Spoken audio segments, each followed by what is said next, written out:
Salut à toutes et tous, voici la troisième et dernière vidéo sur Jabrezade. Dans celle-ci, on prendra un temps pour revenir sur ce mois passé à Jabrezade, pour partager avec vous les constats qu'on a pu faire là-bas, de ce qu'on a pu mettre en place, de ce que l'étincelle a permis là-bas, et finalement de ce que nous on retire de cette expérience pour la suite des missions et des actions de l'étincelle.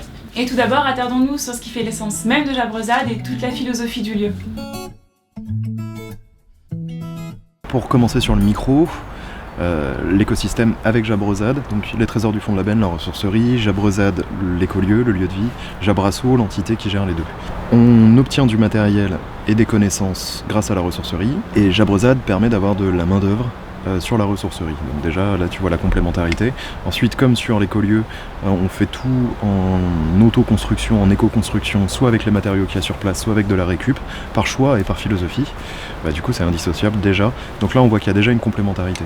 Ensuite, c'est dans les statuts de l'association de donner ou de prêter le matériel qu'on a à toutes les associations qui en feraient la demande ou à collectivités qui en feront la demande. Donc il y a des mairies aux alentours qui viennent se fournir en vaisselle par exemple quand ils font des événements. Ça peut être des familles qui arrivent, qui s'installent tout juste, qui ont quelques travaux à faire, à qui on va pouvoir prêter du matériel ou filer un coup de main, ou avec d'autres systèmes comme le CEL là, où là il y a un partenariat qui est en train de se lancer, où on va en réalité devenir leur plateforme logistique. On va leur mettre à disposition notre matériel et nos locaux et eux l'animation et le réseautage. Pour moi, c'est d'abord un sanctuaire. Il y a des personnes qui viennent là parce qu'ils sont mal, quoi. Soit parce que ils ont été en burn-out militant, ils sont complètement cramés, ils ont besoin de se reposer un peu et de reprendre un peu espoir, donc ça répond à ça. Soit parce que t'as ton mari qui te bat, du coup tu sais pas où aller, tu viens là. Soit parce que tu t'es fait écraser par ton employeur, du coup tu n'as plus aucune idée de ce que va être ta vie à l'avenir, donc tu peux venir là. Ça, c'est une première fonction qui est super importante. Refuge pour des personnes qui se foutraient en l'air sinon. Si tu traverses genre ce que j'ai traversé l'année dernière, où tu te fais licenciement, rupture, des suicides, et que tu restes dans ton appart en mode ce sera toujours pareil, t'es mort en fait. Même si tu passes pas à l'acte, t'es fini. T'as aucun espoir de quoi que ce soit par la suite. Tu peux juste développer de la haine et de la colère, ou de la tristesse à la limite. Alors que quand t'arrives dans un endroit comme ça, tu commences tout de suite à voir les possibles. Rien que ça, en termes de charge mentale, ça fait un bien fou, quoi. Jabrezade, c'est aussi une école. T'as plein d'idéalistes qui vont passer par ici en se disant moi je vais faire ma communauté en alternatif. Là, ils voient les galères. Il les voit toutes. Il les voit toutes et puis on lui explique en plus. Moi, je trouve ça très gênant comme terme, extrêmement gênant. Les notions d'autosuffisance ou de résilience, c'est extrêmement tourné vers l'individualisme. Je pense d'abord à ma gueule avant de penser aux autres. Et non, du coup c'est complètement à l'opposé de la philosophie qu'on a ici. Et d'ailleurs c'est ce que je viens de décrire avec la plateforme sociale qu'est la ressourcerie. On est là pour répondre aux besoins de chacun, pas juste les nôtres. Donc vraiment, pour moi, je suis complètement opposé à ce genre de démarche. Absolument. Okay. Ça me gêne même beaucoup.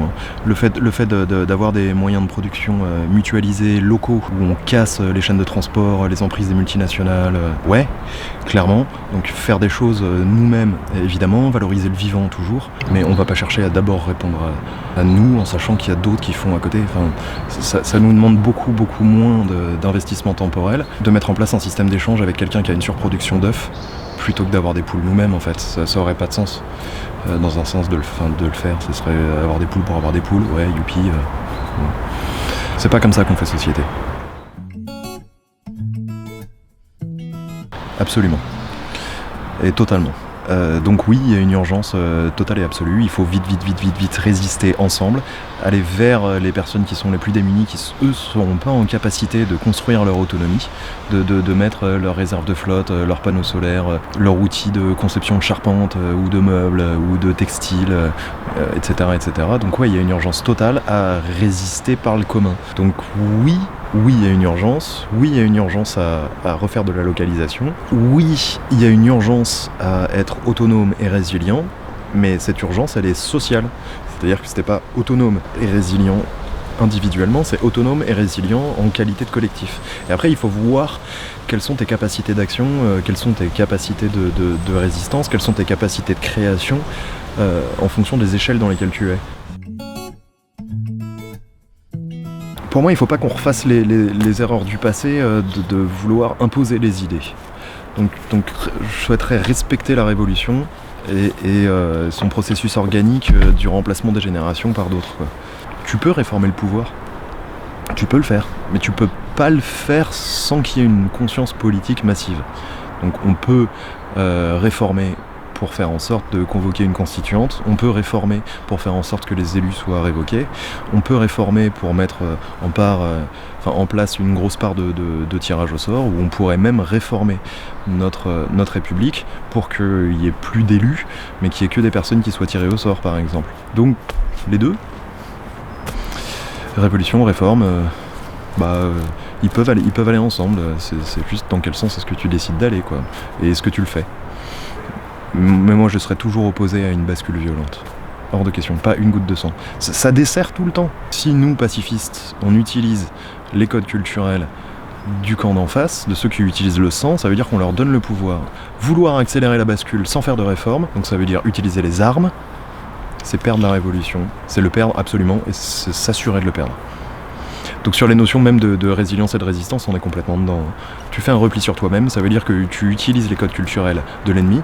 Désolé d'utiliser ce terme-là, mais des fois il faut le dire. Donc, tu lui donnes le pouvoir. Clap de fin sur Jabrozad. Et maintenant, on se retrouve pour faire le point, pour faire le constat de notre passage sur le lieu. Et pour ça, on a dégagé quelques thématiques qui nous semblent importantes. Quand on parle d'autogestion, on peut parler de plein de choses différentes, ça prend plein de formes qui sont pas les mêmes selon les lieux et les initiatives sur lesquelles on va. Et là, en l'occurrence, en plus avec toute la place qu'a pris le chantier, on avait aussi toute cette autogestion à gérer, à co-gérer, en fait, avec les habitants de Jabrozad et la douzaine de personnes qui étaient là en même temps avec nous. Au quotidien, cette autogestion, elle se traduisait par des tâches relativement simples sur le papier, mais en fait, quand on est une douzaine de personnes dans une maison qu'on connaît pas forcément, où on n'est pas forcément chez nous, et on a des choses à gérer avec l'extérieur, et bah ça prend une autre dimension. Il faut faire à manger pour 12 personnes, il faut nettoyer les pièces communes, il faut faire des chantiers, il faut avancer sur tout en fait. C'est cette gestion où finalement chacune a une part de responsabilité, et ça c'est un mot important, et de conscience. En fait, chaque activité, chaque action qui va être faite sur le lieu, elle se fait en responsabilité et en conscience, avec la prise en compte de ce que chacune va faire autour, et des personnes qui vont peut-être passer plus de temps à faire des activités que d'autres et d'être aussi vigilants sur notre propre investissement en fait sur le lieu. C'était le principe toujours à Jabrozad en fait d'être libre et en autogestion. Et donc les dimanches soirs on s'organisait pour la semaine, on se disait voilà on va faire tel chantier à ce moment-là. Et puis de là en fait on commençait un chantier avec rien au départ. De la terre battue et puis il fallait construire une terrasse, un quai. À chaque fois qu'on avait besoin d'une aide particulière, d'un conseil, on pouvait se tourner vers Louis ou quelqu'un qui pouvait nous aider, mais dans l'ensemble, on avait tout un chantier à gérer de A à Z. Ce qu'on en retire en fait, c'est simplement de l'organisation en fait, tout bêtement, et la complexité à la fois être dans le faire et faire l'école en fait, apprendre, transmettre et bâtir. Et nous, ça nous fait écho en fait directement au projet de l'étincelle, comme on a vraiment cette fibre de vouloir de permettre à nos membres d'apprendre de nouvelles compétences et de transmettre des compétences, mais tout en étant dans le faire. Et donc c'est là où on se rend bien compte que ça demande à ce que ce soit organique, que tout soit bien prévu. Louis, encore une fois, nous avait prévenu, il nous a dit il y a une maison commune où tout le monde vit là. Entre les chambres, des fois, c'est des draps. Hein. Au moins sur une. Pas sur toutes, mais au moins sur une, c'est un drap.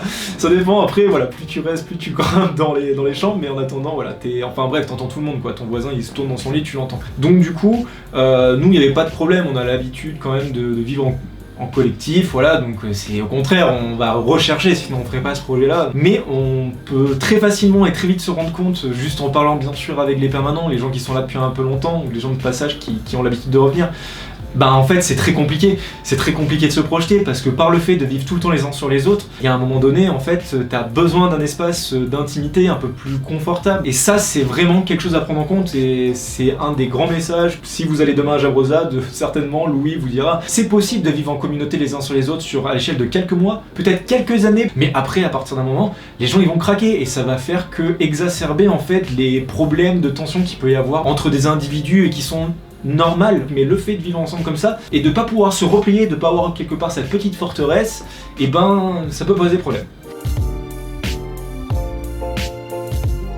On était pareil que la plupart des gens là-bas, c'est-à-dire des gens de passage en fait. On restait un mois et les personnes qui étaient avec nous restaient pas plus longtemps en fait. Pourtant, on avait une place à part qui n'était pas celle d'un permanent, qui n'était pas donc celle de woofer, mais une place en fait de peut-être de lien en fait. Parce que ça cassait quelque part aussi le schéma assez traditionnel où il y a un collectif, un lieu, une ferme, peu importe, avec donc des permanents qui gèrent le lieu et puis des bouffeurs qui passent. Et nous finalement on arrive et on n'a pas le même statut, on casse un petit peu finalement la dynamique entre guillemets binaire où finalement il y a une troisième entité un petit peu qui vient et donc du coup les liens sont complètement différents et la structure n'est pas la même. Personne ne savait vraiment en fait à quoi s'attendre avec nous. Louis il le dit à un moment, c'est que il s'attendait pas à ce que ça soit un projet si sérieux et tout ça. Il savait même, il s'est dit ok, des vidéos, il y en a déjà eu plein qui ont eu le projet. Je pense qu'il va falloir une chaise. Alors pour problème il y a celle-là mais elles sont mouillées. Donc personne n'avait vu nos vidéos et pourtant les gens, au bout d'un moment, en fait, ont compris la démarche, on sont allés vers cette démarche justement, et il y a des woofers qui, je pense, reviendront en fait avec l'étincelle, pas seulement parce qu'on s'est bien entendu, mais aussi parce qu'ils voudraient participer à ça.